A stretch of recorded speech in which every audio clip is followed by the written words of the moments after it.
Hello again. Let's hope I don't miss anything, because believe it or not, this job was the worst one yet. You're looking at the area where the oil cooler of my 2002 Audi S6 used to go, and what I had to go through to get this thing out of there was a nightmare.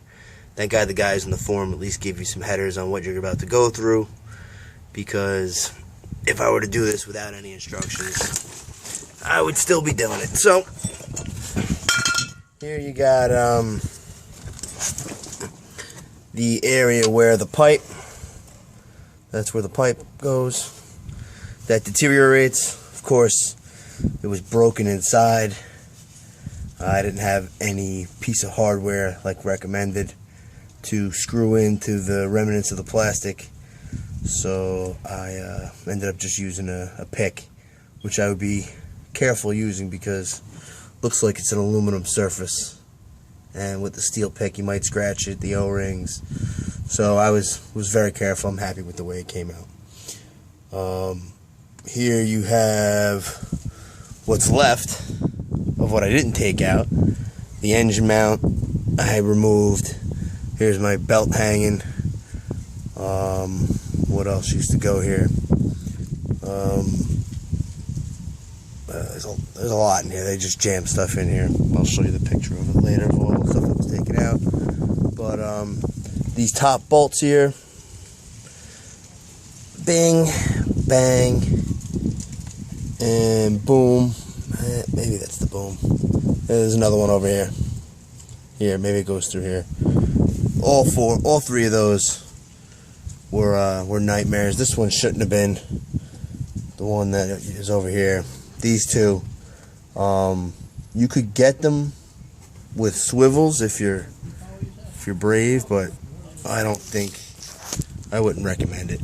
What you do is you put a bottle jack to here and lift up the engine as far as it'll go, and I'll give you a little bit straighter clearance to go through the top side.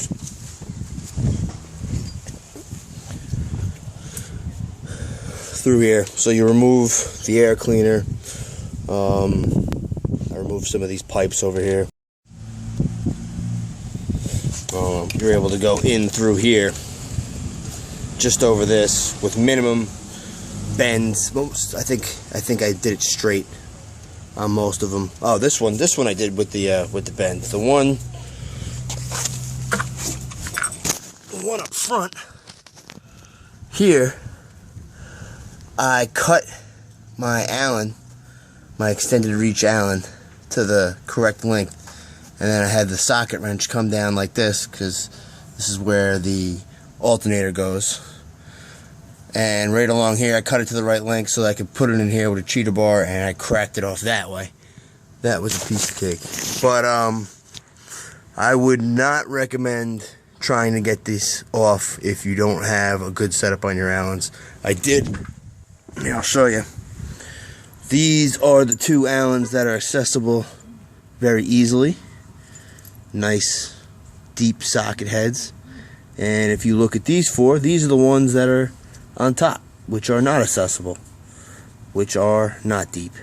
They are shallow. To see the difference. Thanks a lot. This one I stripped. Luckily I had a welder, and I just welded on an 8mm Allen, and then use a 8mm wrench with a cheater bar. So here's the oil cooler. The beast itself. Had to lower the sway bar to get it down, clear as much out of there as possible.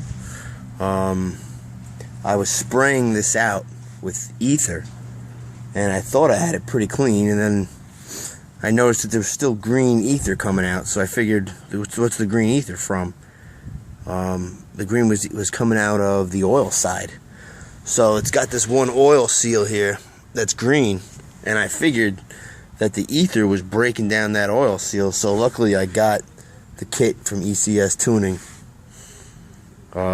with the 4 rubber O-rings that'll go in there. I'm going to put those on with Hylamar first. Here's the old and the new stupid shape O-ring. I don't know why they can't just use standard O-rings. You got no shot at putting more of these together. I got these from ECS Tuning. I would say it's going to work just fine, but the OEM one, whether it's swollen or not, I don't know, but it looks a little thicker. As a matter of fact, I can't even tell which one's the... Yeah, this one's the OEM one. This one over here is the ECS Tuning one. I'm sure it'll work fine. But what it does not come with is this stupid pipe here. This one. Of course, they weld these two pipes together here. This pipe goes somewhere to no man's land. And this one needs a rubber seal. And ECS Tuning doesn't give it to you with the intercooler or the oil cooler repair kit. Way to use your brains. It's a 10-cent rubber O-ring. Luckily, I got a whole bunch of O-rings. And this beauty right here that you get off eBay, I forget what the gentleman's name is, but he's obviously a nice guy. He puts double O-rings on it. And this O-ring is the same size that goes on the pipe on the other side, so I took it off and put a BS AC unit O-ring. It was the closest one that I had to those other two, and since they're double seals, double O-ring seals on this one where the OEM is single, figure I'll be alright. At least it'll slow it down. Here's my cache of tools. What else do we got? Here's all the parts that you end up taking off.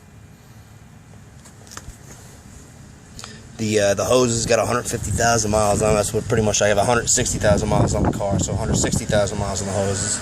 They don't want to come off too easily. So all in all, I think I covered just about everything. The install, see, I took the inner fender off. The install hopefully goes together a lot easier. And I wish anybody who's attempting to do this a lot of luck, because this is a shitty job. Let your pay the 9 hours or whatever it is in the book to have somebody else do it, because this job sucked. I mean, I actually had to jack the engine up.